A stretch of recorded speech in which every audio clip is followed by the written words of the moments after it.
महेंद्र राजभर जी और उनके सभी पदाधिकारी, उनके संगठन से जुड़े हुए सभी सदस्यों का भी आज समाजवादी पार्टी के कार्यालय में लोहिया सभागार में बहुत बहुत स्वागत और बहुत बहुत धन्यवाद देना चाहता हूं। सुहेलदेव सम्मान स्वाभिमान पार्टी के हमारे सभी साथी जो उन्होंने सुझाव और राय दी हैं, हम लोग सब मिलकर के काम करेंगे। आज के दिन हम सब जब लोग एक साथ बैठे हैं तो जनगणना की जो बहुत पुरानी मांग थी कि जातियों को गिना जाए, जाति के आधार पर आरक्षण हो, सबका हक मिले, सबको बराबरी से उनकी आबादी के हिसाब से हक और सम्मान मिल जाए। मुझे खुशी है इस बात की कि आज महाराजा सुहेलदेव सम्मान स्वाभिमान पार्टी के लोग भी इस पक्ष में हैं कि जाति गणना हो और आबादी के हिसाब से उन्हें भी हक और सम्मान मिल जाए। इस लड़ाई में जहां पीडीए के लोगों का साथ दे रहे हैं, मैं एक बार फिर उन सब का बहुत बहुत धन्यवाद और आभार प्रकट करूंगा। इन्होंने बहुत सारे सुझाव दिए हैं। उन सुझावों में कुछ सुझाव मैं कह सकता हूं, फिर आप जो पूछना चाहेंगे पूछिएगा। इनका सबसे पहला सुझाव ये है और इनकी मांग है कि वीर योद्धा महाराजा सुहेलदेव महाराज की कोई प्रतिमा यहां पर राजधानी में सबसे महत्वपूर्ण जगह लगे। मैंने इनके समाज के लोगों को आश्वासन दिया है कि समाजवादी सरकार बनेगी तो यही देश का सबसे सुंदर रिवर फ्रंट है, इसी पर महाराजा सुहेलदेव जी की प्रतिमा लगवाने का काम हम समाजवादी लोग करेंगे। प्रतिमा के साथ साथ उनका शौर्य, उनकी बहादुरी, जिस तरह के वो योद्धा थे, जो उनके हाथ में तलवार होगी, वो तलवार भी सोने के साथ चमकती हुई दिखाई देगी। वो अगर अष्ट धातु या सोने को मिलाकर के बनानी पड़ेगी तो महाराजा सुहेलदेव जी की तलवार यहां पर चमकेगी, राजधानी में रिवर फ्रंट पर, जो सबसे सुंदर और सबसे कीमती जगह है। साथ ही में जो उन्होंने और सुझाव दिए, हम उनके सभी सुझावों पर अमल करेंगे और उनको साथ लेकर के हम लोग आगे बढ़ेंगे।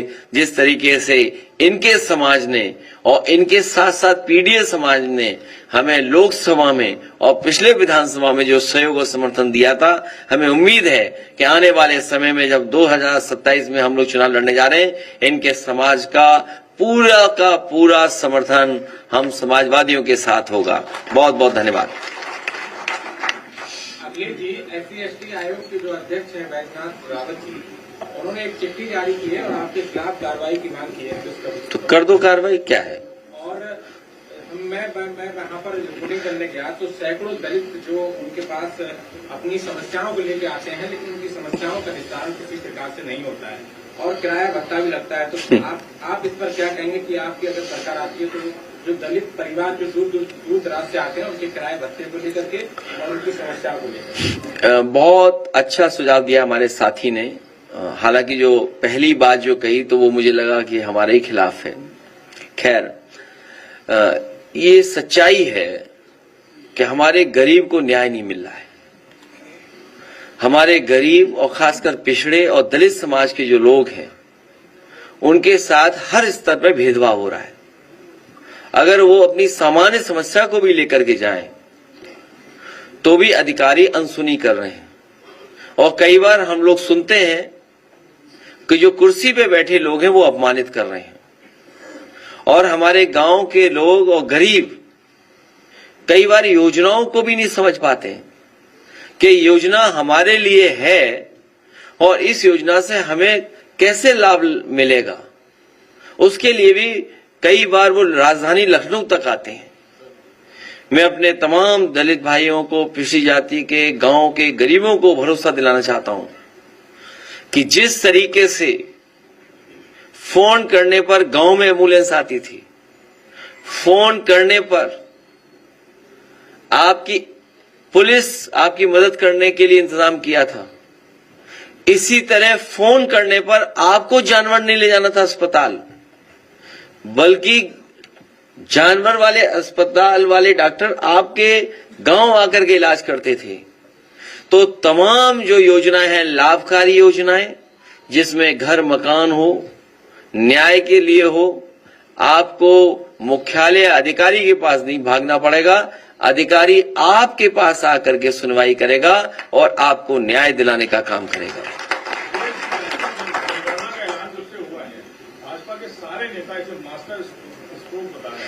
अभी मैं कुछ सेकंड का मास्टर वीडियो आपको दिखाता हूं। कहेंगे मास्टर वीडियो दिखाइए, चमत्कारी वीडियो दिखाइए। अभी रुक जाओ, अभी तब मत भागो, रुक जाओ। पहले मोदी जी के नेतृत्व में लाइट बंद करो तब दिखाओ। वेलफेयर की स्कीम सबका साथ और सबके विकास की भावना के साथ आगे बढ़ रही है।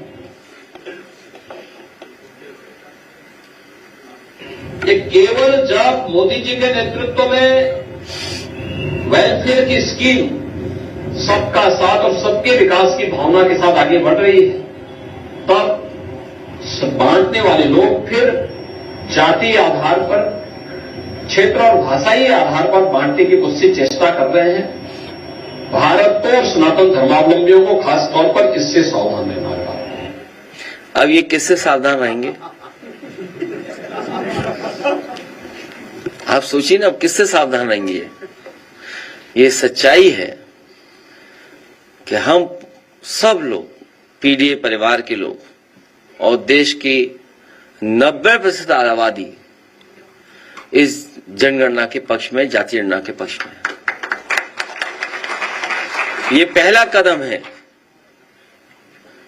ये पहला कदम है। इसके बाद हम सबको अपनी आबादी के हिसाब से हक और सम्मान मिल जाए, यही हमारे बाबा साहब भीमराव अम्बेडकर जी का सपना था, यही हमारे संविधान की प्रस्तावना है। हमें उम्मीद है कि जितना हम लोग आगे बढ़े हैं, मिलजुल करके एक साथ पीडीए के साथ खड़े हुए हैं, आने वाले समय में उसमें भी हम लोग कामयाब होंगे।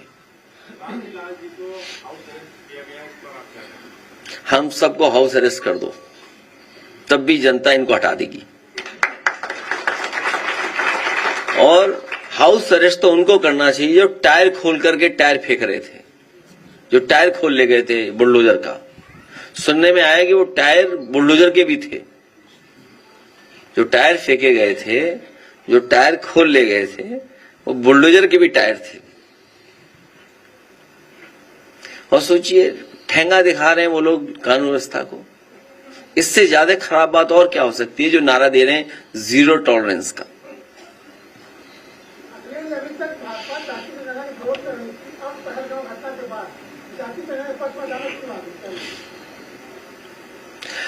कल भी मैंने कहा, फिर मैं कहता हूं, इंटरनल सिक्योरिटी, बॉर्डर सिक्योरिटी बड़ा इशू है, वो रहेगा। जाति जनगणना एक बहुत लंबी लड़ाई के बाद हम लोग यहां पहुंचे और अभी बहुत लंबी लड़ाई लड़नी पड़ेगी, तब हक और सम्मान मिलेगा।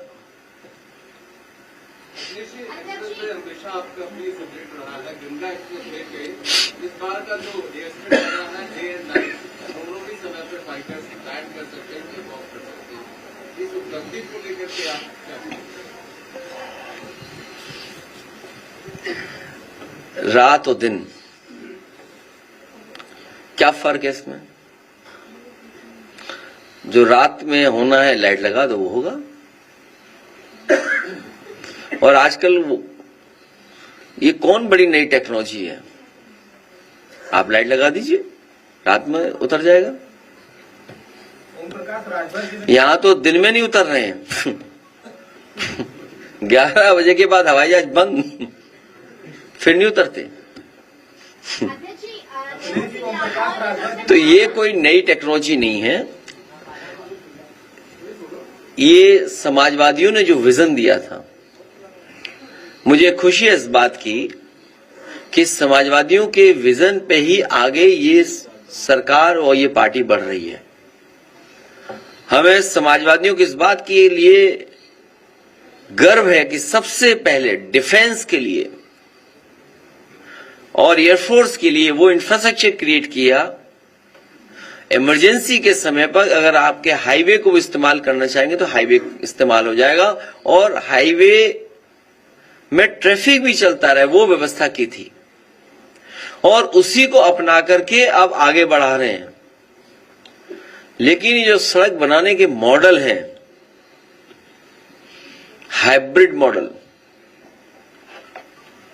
जो लोग हाईवे एक्सप्रेसवे बना रहे हैं, जिस मॉडल से बना रहे हैं, हम लोग भी उसी मॉडल से बनाएंगे। ओम प्रकाश राजभर जी ने कहा है कि ब्राह्मण के लड़के को 100 रुपया दो तो मिठाई खरीदेगा, लेकिन राजभर का लड़का नकली कट्टा खरीदेगा। भाई उनको मत बताना कि तुमने ये सवाल पूछा, नहीं तुम्हें एक भजन सुना देंगे या कोई श्लोक सुना देंगे आपको। एक सवाल और उन्होंने कहा, एक जवाब और उन्होंने दिया है कि हमें बंदूक थमा दो, हम पाकिस्तान में घुसकर मारेंगे। तो ऐसा पीछे क्यों बैठे हो, आगे जाओ, जाना चाहिए। ऐसे लोग जो बहादुर लोग हैं, इनको सबसे पहले आगे भेजना चाहिए, और उसके बाद महेंद्र राजभर अपना सब संभाल लेंगे।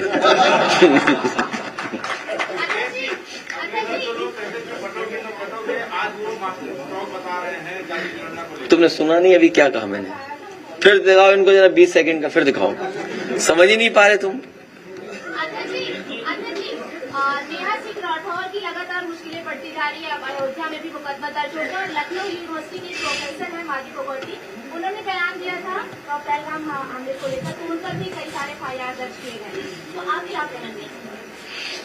मैंने बहुत लंबा लिखा था इस पर, और इसलिए कहा था कि ये जो हमारे ट्रेडिशनल बड़े बड़े चैनल हैं, इनके दर्शक कम हो रहे हैं। ये जो बड़े बड़े चैनल हैं, कारण कुछ भी हो सकता है।